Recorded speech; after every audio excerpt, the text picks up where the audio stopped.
Assalamualaikum warahmatullahi wabarakatuh. Perkenalkan, nama saya Dwi Ramesa Abdianti dengan NIM B1B1 23064. Kali ini saya membuat tugas video UAS mata kuliah Tata Kelola Keuangan Pemerintahan.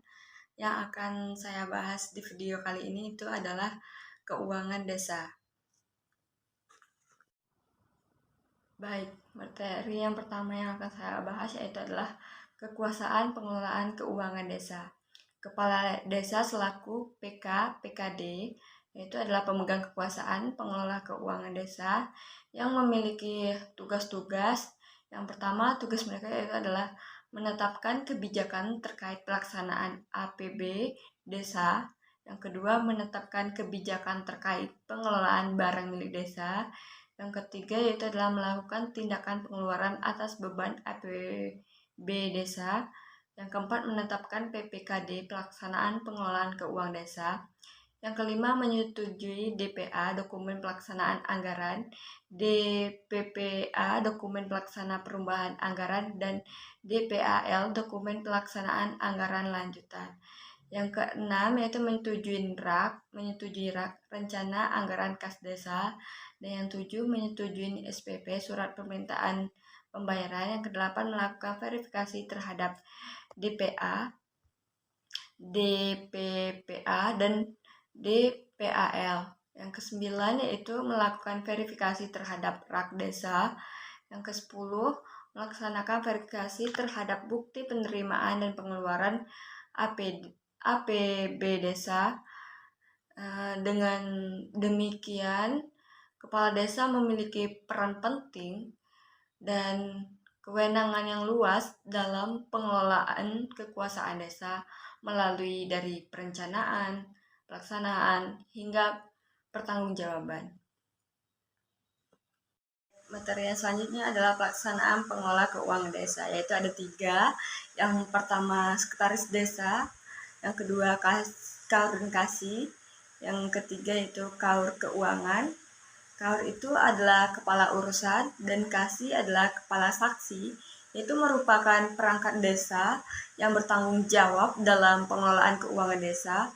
Kaur keuangan juga memiliki tugas khusus dalam mengelola keuangan desa. Jadi dapat kita simpulkan bahwa pelaksanaan pengelola keuangan desa adalah struktur organisasi perangkat desa yang terdiri dari sekretaris desa, kaur dan kasih, dengan kaur keuangan sebagai penanggung jawab utama dalam pengelolaan keuangan desa. Berikut saya akan menjelaskan tugas seorang sekretaris desa. Yang pertama yaitu adalah mengordinasikan penyusunan dan pelaksanakan kebijakan anggaran pendapatan belanja desa. Sekretaris desa bertanggung jawab untuk mengatur dan memastikan kebijakan anggaran pendapatan dan belanja desa (APB desa) disusun dan dilaksanakan dengan baik. Yang kedua yaitu adalah mengordinasikan penyusunan rancangan anggaran pendapat belanja desa dan perubahan anggaran pendapat belanja desa. Sekretaris desa juga mengatur penyusunan rancangan awal dan perubahan APB desa. Yang ketiga, mengordinasikan penyusunan rancangan peraturan desa tentang anggaran pendapat belanja desa. Ini juga termasuk mengatur penyusunan peraturan desa yang berkaitan dengan APB desa dan perubahan APB desa dan pertanggungjawaban pelaksanaan APB desa. 4. Mengordinasikan penyusunan rancangan peraturan kepala desa tentang penjabaran anggaran pendapat belanja desa. Sekretaris desa mengatur penyusunan peraturan kepala desa yang menjelaskan detail APB desa dan perubahan penjabaran APB desa. Yang kelima, mengordinasikan tugas perangkat desa lain yang menjalankan tugas PPKD. Sekretaris desa mengatur tugas perangkat desa lainnya yang terlibat dalam pelaksanaan kebijakan dan pengelolaan keuangan desa. Yang terakhir yaitu yang keenam, mengordinasikan penyusunan laporan keuangan desa. Sekretaris desa bertanggung jawab untuk mengatur penyusunan laporan keuangan desa sebagai bagian dari pelaksanaan anggaran pendapatan belanja desa. Baik, saya akan menjelaskan lebih lanjut mengenai tugas dan tanggung jawab KAUR, Kepala Urusan dan Kasih Kepala Seksi dalam manajemen pemerintahan desa. Yang pertama itu adalah KAUR Kepala Urusan. Nah, dibagi lagi menjadi beberapa bagian. Yang pertama itu KAUR Tata Usaha dan Umum, yaitu bertanggung jawab atas pengelolaan administrasi dan urusan umum desa. Selanjutnya KAUR Perencanaan, itu bertanggung jawab atas perencanaan program dan kegiatan desa. Yang kedua itu adalah Kasih Kepala Seksi. Yang pertama itu adalah Kasih Pemerintahan, bertanggung jawab atas urusan pemerintahan desa. Yang kedua Kasih Kesejahteraan, yaitu bertanggung jawab atas urusan kesejahteraan masyarakat desa. Yang ketiga yaitu adalah Kasih Pelayanan, yaitu bertanggung jawab atas pemberian pelayanan kepada masyarakat desa. Yang ketiga itulah tugas umum KAUR dan Kasih. Di sini ada yang pertama itu adalah melakukan tindakan yang mengakibatkan pengeluaran atas beban anggaran belanja sesuai bidang tugasnya. Yang kedua, melaksanakan anggaran kegiatan sesuai bidang tugasnya. Yang ketiga, mengendalikan kegiatan sesuai bidang tugasnya. Yang keempat, menyusun DPA, dokumen pelaksanaan anggaran, atau dengan DPPD, dokumen perubahan pelaksanaan anggaran, dan DPAL, dokumen pelaksana anggaran lanjut sesuai bidang tugasnya. Selanjutnya, menandatangani perjanjian kerjasama dengan penyediaan atas pengadaan barang dan jasa untuk kegiatan yang berada dalam bidang tugasnya. Selanjutnya, menyusun laporan pelaksana kegiatan sesuai bidang tugasnya untuk pertanggungjawab pelaksanaan APBD desa, anggaran pendapatan dan belanja desa. Secara umum, KAUR dan Kasih memiliki peran penting dalam pengelolaan dan pelaksanaan program serta kegiatan desa sesuai dengan bidang tugasnya masing-masing. Mereka bertanggung jawab atas perencanaan, pengendalian, dan pelaporan kegiatan desa untuk mendukung pencapaian tujuan pembangunan desa. Saya akan menjelaskan tugas dan tanggung jawab KAUR, Kepala Urusan Keuangan. Yang pertama yaitu adalah melaksanakan fungsi bendahara, bertanggung jawab atas pengelolaan kas dan keuangan desa. Selanjutnya yaitu melakukan penerimaan penyimpanan, penyetoran, pembayaran, penatausahaan, dan pertanggungjawaban atas seluruh transaksi keuangan desa.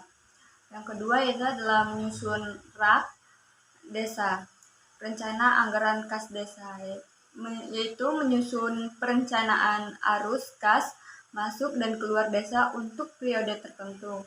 Selanjutnya, memastikan ketersediaan dana untuk mendukung pelaksanaan kegiatan desa sesuai dengan APB desa, anggaran pendapatan dan belanja desa. Yang ketiga yaitu adalah melakukan penatausahaan, menerima, menyimpan, menyetor, membayar, menatausaha, dan mempertanggungjawabkan penerimaan pendapatan desa. Selanjutnya, melakukan penatausahaan atas pengeluaran dana desa dalam rangka pelaksanaan APBD desa, memastikan akuntabilitas dan transparansi pengelolaan keuangan desa.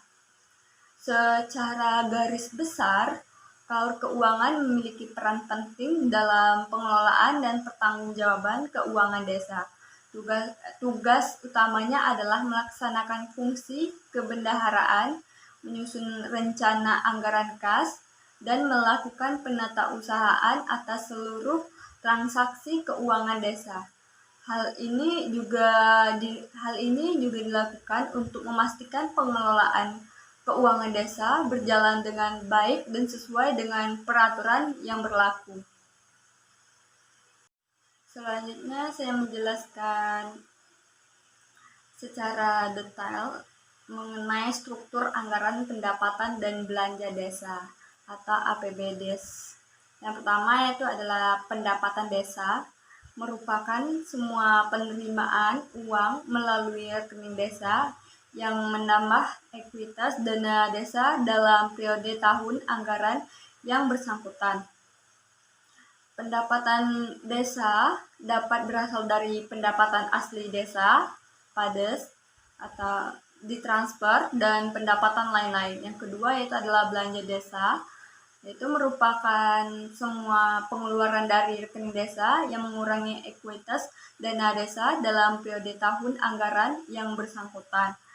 Belanja desa digunakan dalam rangka menandai penyelenggaraan pemerintah desa, pelaksanaan pembangunan desa, pembinaan kemasyarakatan desa, dan pemberdayaan masyarakat desa. Yang ketiga yaitu adalah pembiayaan desa, yaitu merupakan semua penerimaan yang perlu dibayar kembali dan atau pengeluaran yang akan diterima kembali baik pada tahun anggaran yang bersangkutan maupun pada tahun-tahun anggaran berikutnya. Selanjutnya, pembiayaan desa dapat berasal dari sisa lebih perhitungan anggaran SILPA pada tahun sebelumnya, pencairan dana, cadangan, dan hasil penjual kekayaan desa yang dipisahkan. Secara keseluruhan, struktur APBDes terdiri dari pendapatan desa, belanja desa, dan pembiayaan desa. Pengelolaan APBDes harus dilakukan secara transparan, akuntabel, dan partisipatif untuk mewujudkan pembangunan dan kesejahteraan masyarakat desa. Itu saya akan jelas penyelenggaraan pemerintahan desa. Materi ini mencakup berbagai aspek penyelenggaraan pemerintahan di tingkat desa, antara lain yaitu yang pertama adalah penyelenggaraan belanja penghasilan tetap tunjangan dan operasional pemerintahan desa, yaitu mencakup pengaturan dan pengelolaan anggaran untuk gaji, tunjangan, dan biaya operasional pemerintahan desa. Hal ini penting untuk memastikan kesejahteraan perangkat desa dan kelancaran kegiatan pemerintahan. Yang kedua yaitu adalah sarana dan prasarana pemerintah desa, yaitu mencangkup penyediaan dan pemeliharaan fasilitas fisik yang mendukung kegiatan pemerintahan desa seperti kantor desa, ruangan pertemuan, infrastruktur desa, dan lain-lain. Hal ini juga diperlukan untuk menciptakan lingkungan kerja yang memadai. Yang ketiga yaitu adalah administrasi kependudukan, pencatatan sipil, statistik, dan kearsipan, yaitu mencakup pengelolaan data kependudukan, pencatatan sipil seperti kelahiran, kematian, terus perkawinan, dan lain sebagainya, statistik desa, serta dokumen arsip. Ini penting untuk tertib administrasi dan pelaporan. Yang keempat yaitu adalah tata praja pemerintahan, perencanaan, keuangan, dan pelaporan, yaitu mencangkup pengaturan mengenai struktur dan mekanisme pemerintahan desa, proses perancangan pembangunan pengelolaan keuangan desa, serta menyusun dan pelaporan pertanggungjawaban. Hal ini menjamin tata kelola pemerintahan yang baik. Yang kelima yaitu adalah pertahanan, yaitu mencangkup pengaturan dan pengelolaan bidang pertahanan di tingkat desa seperti administrasi tanah, sengketa lahan, dan lain-lain. Ini penting untuk memberikan kepastian hukum dan menyelesaikan permasalahan pertahanan.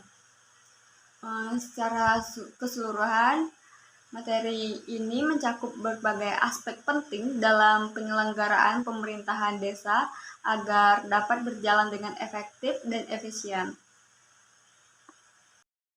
Desa baik formal maupun non-formal selain menyediakan sarana dan prasarana pendidikan yang memadai, terus meningkatkan kualitas tenaga pendidik dan manajemen pendidikan di desa.